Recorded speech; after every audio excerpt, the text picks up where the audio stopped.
नमस्कार, मी दीपक पळसुले. महाराष्ट्र लाईव्हमध्ये आपल्या सगळ्यांचं स्वागत. आणि बुलेटिनच्या सुरुवातीला एक महत्त्वाची बातमी. मालवणमधील राजकोट किल्ल्यावर 26 ऑगस्टला छत्रपती शिवाजी महाराजांचा पुतळा कोसळला आणि जगभरातले शिवप्रेमी हळहळले. मात्र शिवप्रेमींसाठी आनंदाची बाब म्हणजे राजकोट किल्ल्यावर शिवरायांच्या नव्या पुतळ्याच्या कामाला वेग आलाय. नव्यानं उभारण्यात येणाऱ्या पुतळ्याची झलक महाराष्ट्र सर्वप्रथम एबीपी माझावर पाहणार आहे. ज्येष्ठ शिल्पकार राम सुतार आणि त्यांचे पुत्र अनिल सुतार हे शिवरायांच्या नव्या पुतळ्याची उभारणी करतायत. कोसळलेला पुतळा 28 फूट उंच होता, मात्र नव्यानं उभारण्यात येणारा पुतळा हा 60 फूट उंच असणार आहे.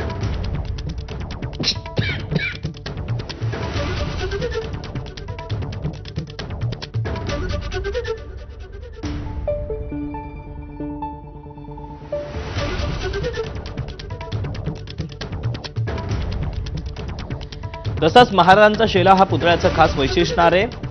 नेमका हा पुतळा कसा असेल, त्याचं काम कुठवर आलंय, यासह महाराष्ट्राला पडलेल्या असंख्य प्रश्नांची उत्तरं जाणून घेऊयात स्वतः अनिल सुतार यांच्याकडून.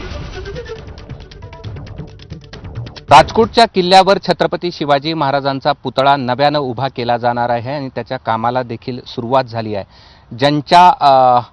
ज्यांच्याकडे हे काम आहे आणि जे छत्रपती शिवाजी महाराजांचा 60 फुटी पुतळा या ठिकाणी उभा करणार आहेत ते सुतार सर आपल्यासोबत आहेत. सर, एबीपी माझामध्ये आपलं स्वागत आहे. धन्यवाद. कारण की हे खूप मोठं आव्हान असेल तुमच्या समोर, कारण की मागची घटना त्याची पार्श्वभूमी आपल्याला आहे. तर सुरुवातीचा प्रश्न असा आहे की हे जो पुतळा आहे तो कसा असेल? हा याचं पोज साधारण तीच आहे. एवढं त्यात म्हणजे थोडेसे चेंजेस, म्हणजे एक तर मोठा पुतळा आहे 60 फुटाचा, म्हणजे डोक्यापर्यंत 60 फूट आहे आणि तलवारीपर्यंत आणखीन 15-20 फूट आणखीन वर जातो. आणि जी ती जागा आहे ते समुद्रकिनारी आहे जिथे पूर्वी पुतळा लागला होता. तिथे हवा खूप चालते. तर त्या दृष्टीने आधी आम्ही जे स्ट्रक्चर बनवलं आहे ते स्टेनलेस स्टीलचं स्ट्रक्चर आहे. त्या ड्युप्लेक्स नावाचं स्टील असतं, खूप मजबूत असतं. तर IIT मुंबईने त्याचं अप्रुव्हल दिलेलं आहे आपल्याला.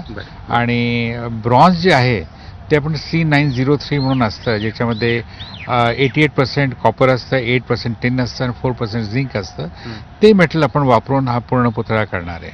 बरं, पण ह्याला निर्मितीला किती दिवस लागतील असं आपल्याला वाटतं? आपल्याला 6 महिन्याचा वेळ मिळालेला आहे. आणि आता ते पूर्ण जुनं फाउंडेशन तोडणं सुरू आहे. आणि मोठा पुतळा असल्यामुळे त्याचं वजन जास्त आहे. आपलं त्याचं फाउंडेशन आणखीन खोल न्यावं लागेल. आणि तिथे खडक पण आहे, हार्ड रॉक आहे. तर त्याला फाउंडेशनलाच जवळजवळ 1-1.5 महिना लागणार आहे. आणि तोपर्यंत आपला पुतळा पण तयार होऊन जाईल आणि त्याच्यानंतर त्याच्यावर आपण लावण्याची सुरुवात करू. बरं, हा पुतळा उभारताना गेल्या वेळच्या अनुभवाचा म्हणजे अनुभवातून काय शिकायला हवं असं आपल्याला वाटतं? काय की म्हणजे एक तर एक्सपिरियन्स गरजेचं असतं कोणालाही. कारण काय, मोठी वस्तू आहे, समुद्राजवळ आहे, तिथलं हवामान कसे वादळ येतात, कशी हवा चालते, ते सगळं लक्षात ठेवून स्ट्रक्चर डिझाईन करायला पाहिजे. आम्ही बरेच मोठे मोठे 100, 100, 150 फुटाचे पण पुतळे केले. आम्ही प्रत्येक वेळी चांगला स्ट्रक्चर इंजिनियर, म्हणजे ज्याला माहिती आहे आपल्या कामाबद्दल, तिथले जे अर्थक्वेक झोन असतो, हवाचा काय वेग आहे, ते सगळं आपण लक्षात ठेवून आपण ते डिझाईन करतो. आणि प्रत्येक वेळेस IIT कडून आम्ही त्याचं अप्रुव्हल पण करून घेतो.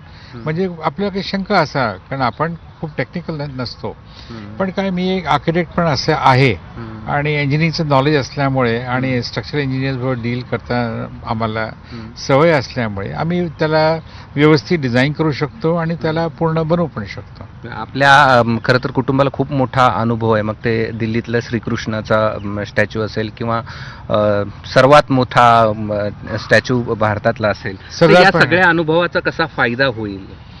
नाही, बघा, सरदार पटेलचा मोठा पुतळा केला, त्याच्यामध्ये स्ट्रक्चर कसं होतं ते मला माहिती आहे. 125 फुटाचा आपण आंबेडकर साहेबांचा पुतळा केला आहे हैदराबादला. आता 350 फुटाचा आंबेडकर करतोय, मुंबईसाठी करतोय. याच्याशिवाय कॅम्पेगौडाचा स्टॅच्यू आहे. जोरहाटला आम्ही लचितचा स्टॅच्यू केला आहे. असे बरेचसे पुतळ्याचा आपल्याला अनुभव असल्यामुळे आपल्याला माहिती असतं काय कसं करायचं. मूर्तीच्या मागची काय संकल्पना आहे? संकल्पना अशी आहे की म्हणजे राजा छत्रपती शिवाजी महाराज आपलं तलवार उगारून आपल्या माळव्यांना सांगतात की आपण कोणी पण आपल्या अगेन्स्ट जर कोणी आलं तर आपण त्यांच्याशी लढाई करू. आणि एक दगडावर त्यांचा पाय ठेवलेला आहे, उजवा पाय असा दगडावर आहे, कारण तिथे सगळं खडक आहे तिकडे मालवणला. तर त्याच दगडाचा आपण एक सपोर्ट म्हणजे असं की त्या एन्व्हायरमेंटमध्ये तिथे जेव्हा कधी राहिले असतील तिथे उभे, कसं दगडावर उभे राहून त्यांनी आश्वासन दिलं असेल किंवा आव्हान दिलं असेल, तर त्या पोजमध्ये आपण ते पुतळा केला आहे. बरं, काय आव्हानं आहेत? आव्हान म्हणजे असंच की म्हणजे पुढे जे पण काही आपल्यावर शत्रूंचा अटॅक होईल, काही आपण त्याला लढू. नाही, पुतळा बनवताना काय आव्हान आहे माझा प्रश्न असा. अच्छा, आव्हान म्हणजे कसं आहे, आता हे सगळे जे आपल्याला स्ट्रक्चर जे आपण करतो आहे, ब्रॉन्झ चांगलं वापरतो आहे आणि IIT कडून अप्रुव्हल झालेलं आहे, तर हे सगळं आम्हाला खात्री आहे की म्हणजे पुतळा एकदम व्यवस्थित होईल आणि तिथल्या वातावरणाच्या साठी जशी मजबूती पाहिजे ते सगळं येईल. बरं, काय काळजी घेतली आहे यावेळी मूर्ती बनवताना? त्याचं कसं असतं, आपण 2 पायावर जेव्हा पुतळा उभा करतो, मागच्या 2 पायावर उभा होता, आम्ही मोठ्या पुतळ्यामध्ये काही वेळेस काही सपोर्ट देतो. त्याच्यामध्ये आम्ही शेला असा घेतला आहे की शेला एक 3rd पॉईंट पण आहे त्याला सपोर्ट. म्हणजे एक ट्रायंग्युलर फॉर्म जेव्हा असतो त्याला एक मजबूती येतं. ट्रायंग्युलर बेस कुठल्याही बिल्डिंगला असो, कुठल्याही स्ट्रक्चरला असो, ते स्टेबल मानले जातं.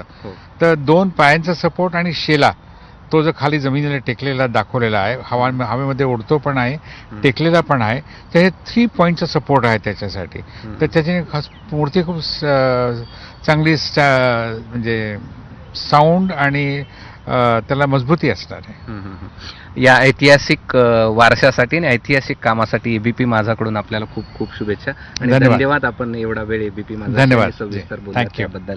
निश्चितच 6 महिन्यामध्ये हा पुतळा तयार होईल आणि त्यासाठी काय काळजी घेतली आहे, कशा पद्धतीचा हा पुतळा असेल आणि त्यामध्ये काय काय वापरलं जाईल जेणेकरून पूर्वीसारखी दुर्घटना घडू नये, ही देखील काळजी या ठिकाणी घेतली आणि सुतार सरांनी आपल्याला या सगळ्याबद्दल सविस्तर सांगितलेलं आहे. कॅमेरामन धनंजय दारुंटेसह मी कृष्णा केंडे, एबीपी माझा, छत्रपती संभाजीनगर.